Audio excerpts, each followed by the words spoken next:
Miaravantsika rehetrarehetra any tokantrano tsirairay avy any. Misotro anao indray manaraka ny kadafo, manaraka ny info éveil androany ary miala tsiny raha ohatra ka zao indray zay vao tafiverina satria no ny asa mandraharaha zay maro endriketana dia matetika tsy dia manao mpitona firy. Tsy hoe tsy miraharaha tsika fanina fa rehefa tsisy fotoana dia tena tsisy azoko atao. Fa rehefa mahita fotoana kely fotsiny kely ihany dia miezaka miverina hitro ihany satria maro dia maro nanoratra taty amiko maro dia maro ihany koa ny antso manana ny vidéo manana ny vaovao zay avoakany compte info avoakany info éveil dia tonga soa re tonga soa atao amin'ny ainao manjery atao amin'ny tambajotra sosialy. Androany sika iresaka mikasika ny fanaovana halatra taolapaty na trafic d'ossement humain. Efa nisy fotoana ny resantsika izay resaka halatra taolapaty zay ihany teto amin'ny chaîne atsika fa tamin'izany fotoana zany dia nahitantsika ireo resaka mikasika ireo fanamboarana ireo orinasa fanamboarana diamant synthétique ao Suisse ao Amerika. Androany kosa indray hiditra lalindalina kely kokoa mikasika izay isika satria tsy ireo diamondrana tsy ireo diamant synthétique ihany no ampiasana izany taolapaty izany. Ary raha miresaka zany resaka taolapaty zany dia tsy taolapaty irery ihany koa no angalarina no ampiasaina no aondrana any ivelany fa dia ny razambe ny gasy mihitsiny zany hoe ny vata mangatsiaka nyreo razana izay nodimandry mihitsy no aondrana satria tsy taolana irery ihany ny ilain'izy ireo amin'izany razana izany marina fa maro dia maro ny mpamakifasana ary ireo taolapaty na taolape na ny karandoa ny tena lafo vidy indrindra ny tena ampiasaina indrindra fa okatsika tsy hovariana amin'izay fa ny razana mihitsy no alain'izy ireo ary dia ilaina amin'ny zavatra maro samihafa ny hoditra amin'izany razana zany ny volo ilaina ihany koa zany hoe ny vatatena ray manontolo zany no ilain'ireo mpanjifa izany resaka vatana mangatsiaka na resaka famakina fasana izany.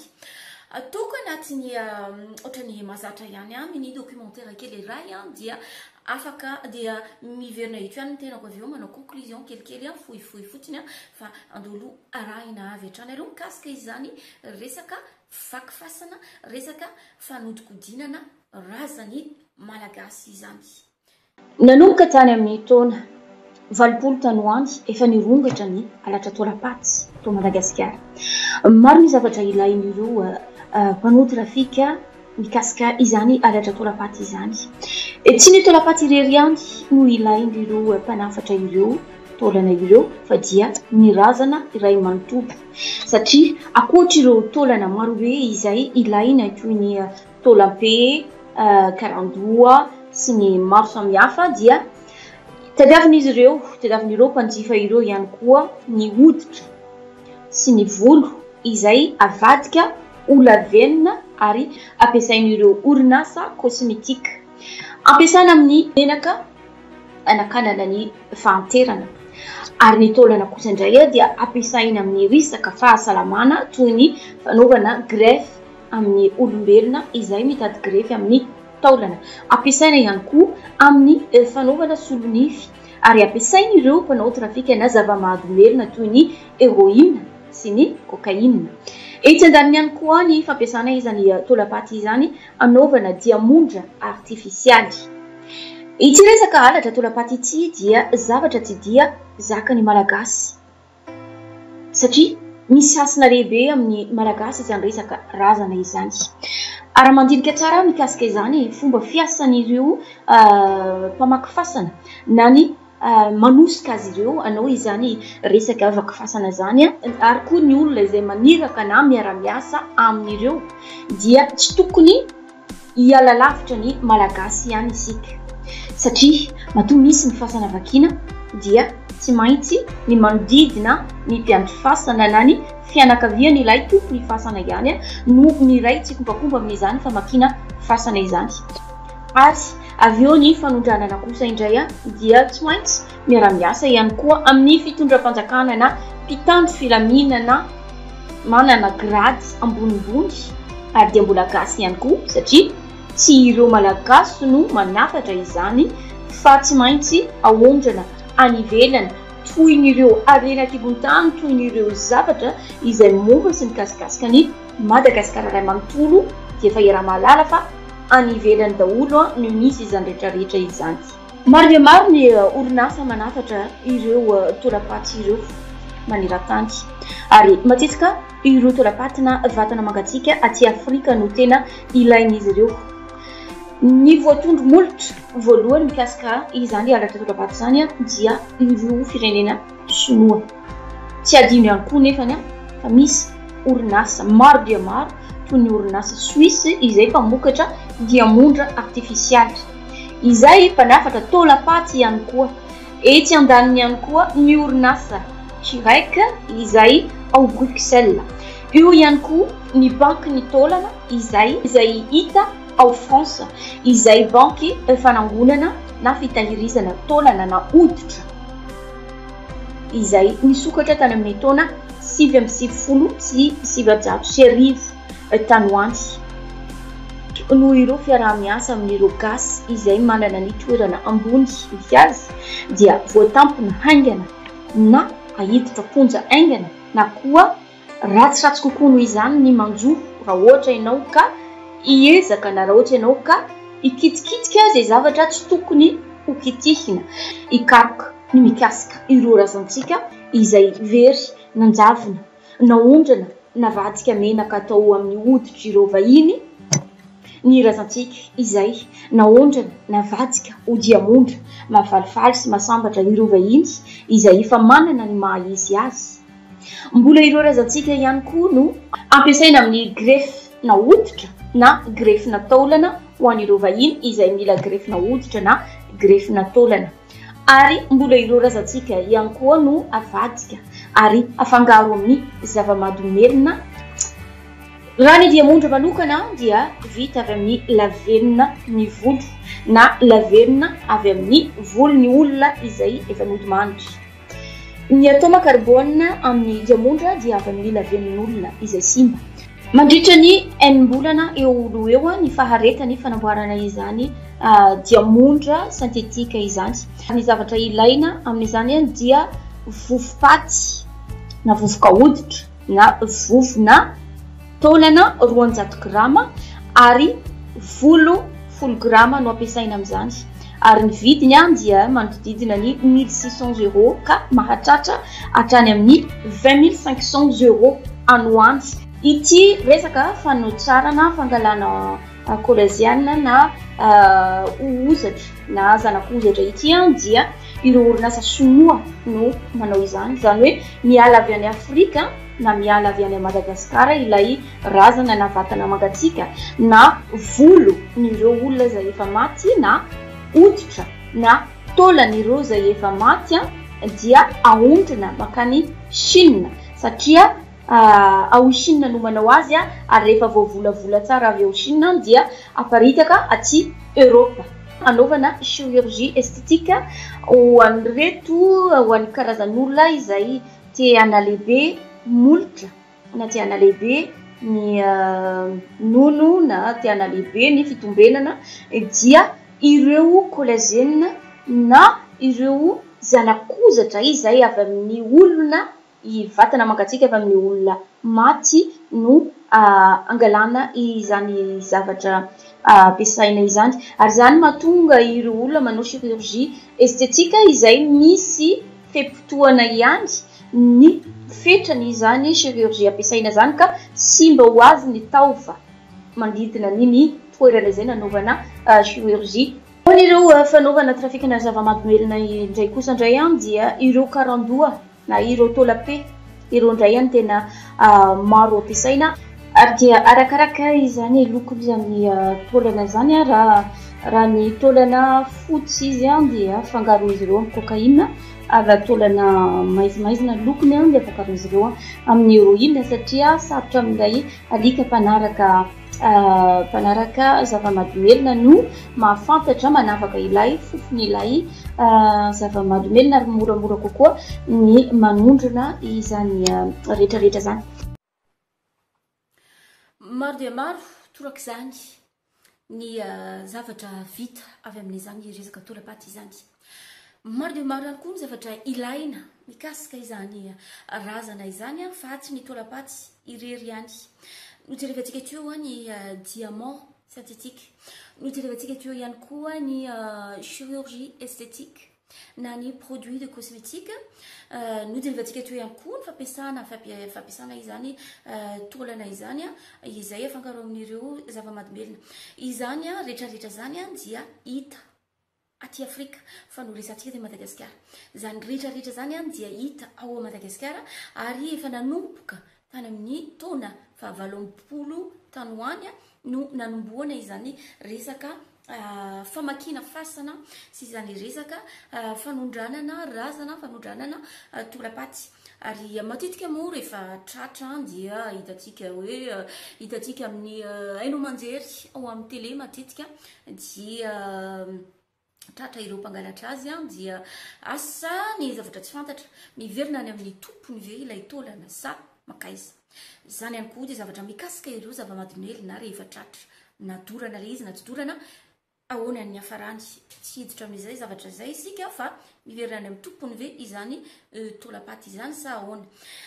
Raha nijerevantsika teo zao mikasika an'izay resaka zava-madomelona zay efa mirongatra dia mirongatra zany resaka fanaovana trafikana zava-madomelona zany ao Madagasikara. Matoa mirongatra izany afaka manafatra zava-madomelona avy any Pakistan na avy any Île de Maurice, avy any Nosy Maurice, ny gasy tafiditra ao Madagasikara. Dikan'izay manafatra manondrana ihany koa ny malagasy miala avy ao Madagasikara ary mivoaka any ivelany. Fomba ahoana nahafantarany gasy an'izany hoe afangaro taolana le izy dia tsy fantatra ary moramora fanondrana anazy. Matoa izy tafavoaka ny port, matoa izy tafavoaka ny aéroport. Dikan'izay misy fiaraha-miasa amin'ireo gasy, amin'ireo mpitondra fanjakana, amin'ireo mpitandro filaminana izay manana ny grady ambony dia ambony satria sarotsarotra ny amoana izany raha tsy misy efa fiaraha-miasa sy efa fiaraha-mientana izy ireo ao anatiny ao satria matetika manko rehefa misy ny sasany tratra dia le tena chef ny mpanafatra ny ivelany moa aloha dia tsy ho hita. Iny zany aloha na anao enquête anatin'ny zato taona tsy ho possible ny ahitana an'izay hoe satria tsy ho tody any amin'ilay tena chef be mihitsy ny tsika, tsy ho tody amin'ilay chef ambanimbany aty a Madagasikara aza satria raha vao miezaka anao anafantatra sy hitady an'izay zavatra zay dia tsy maintsy ilay mpangalatra tolapaty, ilay mpamaky fasana farany aty ambanimbany aty misy grady akory reny no tapenam-bava malaky mba tsy hatratrarana an'ilay le ambonimbony. Ho atsika izay manana na izay fa ny aina amin'izany zavatra zany nisy namaky ny fasana veritao ny razambe, veritao ny avana, ny vatana mangatsika, ny olona izay avana maro dia maro dia mahatsapa sy mahafantatra ny hirifiriny izany very avana very tolapaty izany. Izany zavatra rehetra zany fa nanomboka tany alobe tany mbola mitohy hatramin'izao. Amin'izao fotoana zao marina fa misy ny confinement mety hoe mangina tsy misy fantatra nefany azadino ihany koa fa ho an'izao tontolo zao ny nanaovana ny fihoboana aiboka anaty toerana iray dia misy afera malotony izy ireo rehetrarehetra amin'ny zao fotoana zao amin'ny afera maloto maro dia maro izay ataon'izy ireo malalaka dia malalaka fanaovana azy satria ny olombelona izay na rahamaso izay aiboka any amin'ny toerana iray. Dia raha mandinika isika makaiza ary zany ny tolapaty. Mbola misy ve amin'izao fotoana zao nisy fotoana namakina fasana, nisy fotoana hoe nisy fasana vaky. Raha iresaka tsika mbola tsy nisy confinement efa nisy ny taolana ny fasana zay vakina. Tany amin'ny taona 70 tany hoany efa nisy ny mpamaky fasana. Matoa vakina amin'ny fasana araka ny tenako teo dia misy zavatra ilaina ao anatiny. matoa alaina le razana de misy zavatra ilaina amin'iny razana izay alaina iny tolan'ireo afrikana na ireo gasy dia pura azony izy le mihinana zavatra naturaly dia metimety amin'izy kokoa metimety amin'izy ireo kokoa izany tolana izany araka ny tereniko teo tany alotany efa nisy nangalatra torapaty amin'izao fotoana zao misy ny confinement misy ny fihiboana makaiza zany ireto tolana na ireto razana izay resantsika hoe maty na levina tsy afaka levina any amin'ny fasan-drazana izay de efa anankiray atsika nandevina tany amin'ny fasan-drazantsika taloha tsy mbola misy ny arety mandringana ity efa novakina ny fasana nalaina tao ny razantsika nomena ireo vahiny satria ampiasainy ireo vahiny ireo amin'ny resaka aingo amin'ny resaka fahasalamana amin'ny resaka fitadiavam-bola resaka harena zany taloha mbola tsy nisy aretina mbola tsy nisy confinement amin'izao fotoana zao misy ny confinement asika ve afaka eritreritra hoe makaiza lay razana tsy azo alefa tsy azo ondrana tsy azo alevina any amin'ny fasan-drazana le razana efa very any amin'ny fasambahiny milevina fa move ao tokoa ve ilay razana move afaka manamarina ve sika hoe misy razana tokoa satria raha ny razantsika izay tany aloha tany na ondrana satria ilaina ny oditra ilaina ny volo ilaina ny tolana iza eto tsy manome tsiny na iza na iza ary tsy manameloka na iza na iza fa fantatra kosa aloha zao fa dia misy ilay alatra tolapaty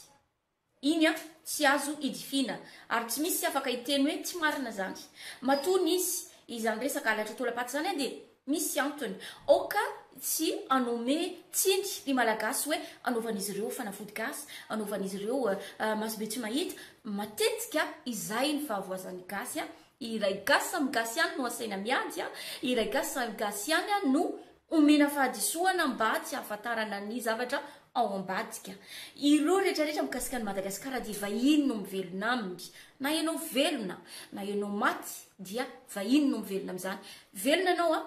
de lasa anao mitrandraka arena kibony tany ho an'ny vahiny miasa ho an'ny vahiny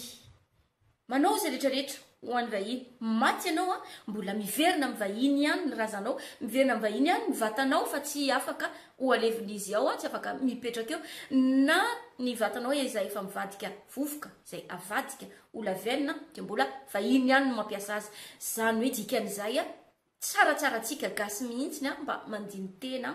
mba mandika zavatra tokony hojerena tokony eritreretina fa tsy anaika no ampidiany mpanao politika ampidian'ireo gasy izay efa tsy misy mahagasy azy itsony fa izy mbola miteny gasy mandehandeha eto Madagasikara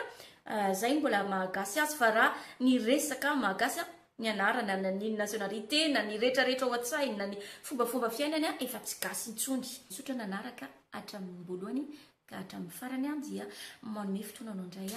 amin'ny manaraka